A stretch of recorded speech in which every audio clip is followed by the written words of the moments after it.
İndi bir bağlantımız olacaq elə təhsil sahəsində təhsil, təcrübə, proqramlar və karyera qurmaq imkanları günümüzün aparıcı mövzularındandır. Bu istiqamətdə ölkədə bir sıra qurumlar da fərqli tədbirlər həyata keçirirlər. İqtisad Universitetinin təşkil etdiyi belə bir tədbirdən elə bağlantı yaradacağıq və bu vaxtlarda, bu günlərdə xüsusilə də aktual olan məsələ ətrafında son xəbərləri sizə Zeynəb Nadirova təqdim eləyəcək. Zeynəb, hər vaxtın xeyir olsun.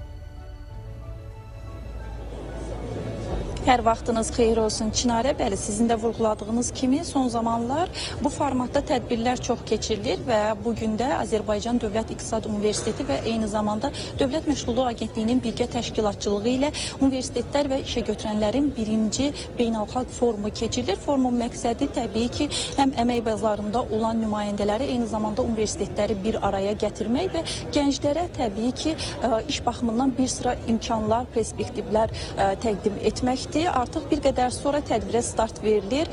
Burada qeyd eləyək ki, həm universitetdən tələbələr, eyni zamanda vurğuladığımız kimi həm universitetin nümayəndələri, bununla yanaşı da Dövlət Məşğulluq Agentliyi nümayəndələri iştirak eləyəcək. Elə hazırda yanımda da Dövlət İqtisad Universitetinin təcrübənin təşkili şöbəsinin müdürü yanımdadır. Leyla Nəzirzadə bizə məlumat verəcək ki, ümumiyyətlə tədbirdə gənclərə hansı imkanlar vəd edilir və eyni zamanda ümumiyyətlə tədbirin məqsədi nədən ibarətdir, hansı çıxışlar olacaq? Leyla xanım, eşidək sizi bu kontekstdə. Teşekkür edirəm. Biz UNEC-in 95 illiyi ərəfəsində düşündük ki, yubiley tədbirləri çərçivəsində tələbələrimizə və bütövlükdə universitetlərə hansı bir töhfəni verə bilərik. Ona görə də maraqlı bir mövzu seçdik. Auditoriyadan iş dünyasına təhsil, təcrübə və karyera mövzusunda işə götürənlərlə universitetlərin birinci beynəlxalq forumunu keçirmək qərarına gəldik. Gördüyünüz kimi də artıq qeydiyyatdan keçirlər, tədbirimiz başlamaq üzrədir. Azərbaycanın müxtəlif universitetlərindən, həmçinin iş dünyasından insanlar buradadır. Xarici universitetlərdən, Macarıstandan, Türkiyədən forumumuza onlayn şəkildə qoşulanlar olacaq. Nüfuzlu professorlar, prorektorlar, yəni biz UNEC olaraq daim çalışırıq ki, əməkdaşlığımızı genişləndirək, yəni yalnız ölkə çərçivəsində deyil, ölkənin xaricində də keçək. Biz tələbə önümlü təhsilə start vermişik artıq neçə illərdir və bu forumdan da əsas məqsədimiz birinci şəbəkələşməni qurmaqdır. Həm universitet şirkət və nəticə etibarilə tələbə şirkət, tələbə iş dünyası.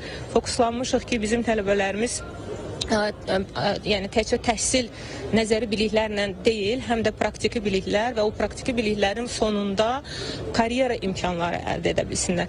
Bizim hədəfimiz UNEC tələbəsini artıq universiteti bitirən kimi adına layiq olan iş dünyasında ixtisasına uyğun professional bir müstəvidə görməkdir.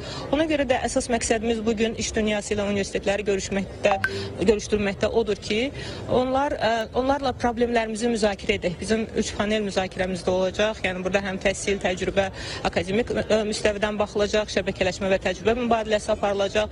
İnklüziv problemləri də unutmamışıq. Yəni inklüzivlik və əlçatanlıq nə dərəcədə bizdə bugün əmək dünyasında. Və bu müstəvidə maraqlı mövzular olacaq. Düşünürəm ki, tək UNEC üçün deyil, bütövlükdə Azərbaycan üçün, ölkəmiz üçün, ölkəmizin gəncləri üçün faydalı olacaq. Yəqin ki, koridorda da gördünüz, müxtəlif şirkətlər öz sərgilərini də qurublar, tələbələrimiz üçün maraqlı təkliflərlə, təcrübə proqramları ilə və vakansiyalarla gəliblər. Uğurlu, xeyirli olsun deyək, yəni hər birimiz faydalanaq. Təşəkkür edirik məlumatlar üçün və forumun içində də sizə uğurlar arzulayırıq. Bəli, Çinarə artıq Azərbaycanın ölkənin aparıcı universitetlərindən olan UNEC-in eyni zamanda qeyd elədiyimiz kimi Dövlət Məşğulluq Agentliyinin birgə təşkilatçılığı ilə tələbələr üçün nəzərdə tutulan artıq forum öz işinə başlayır. Forumla bağlı detallı xəbərləri də Layər 24-ün efirində xəbərlər buraxılışında da izləyicilərimiz məlumat ala biləcəklər. Biz isə hələlik burada yekunlaşdırıb sözü yenidən sizə ötürürük. Təşəkkürümü bildirəm Zeynəb məlumatı bizimlə paylaşdığın üçün.